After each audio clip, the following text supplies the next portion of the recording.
Waziri Mkuu wa Jamhuri ya Muungano wa Tanzania Dr. Mwigulu Nchemba ameagiza watumishi waliofanya ubadhirifu wa fedha za miradi ya serikali katika halmashauri ya wilaya ya Manyoni kutafutwa popote walipo na kukamatwa ili kupisha uchunguzi na kurudisha fedha zote walizozichukua.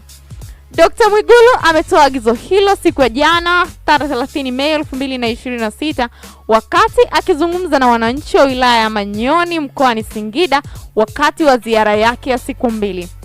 Amesema watumishi ambao ni wahasibu akiwemo aliyokuwa mweka hazina wa halmashauri hiyo ambaye amehamia mkoani Songwe wanadaiwa kuchukua fedha za kiasi cha shilingi milioni 500 ambazo zilipelekwa kwa ajili ya umaliziaji wa nyumba ya mkurugenzi pamoja na ujenzi wa jengo la utawala.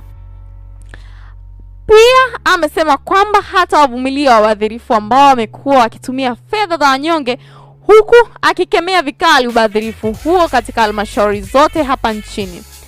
Watumishi hao ni CPA George Mzeru ambaye alikuwa mweka hazina wa halmashauri ya wilaya ya Manyoni, Lutufio Fiaja Mwakapala ambaye ni mhasibu, Emiliani Mauki aliyekuwa kaimu mweka hazina na Edward Kilumbu ambaye ni mhasibu. Endelea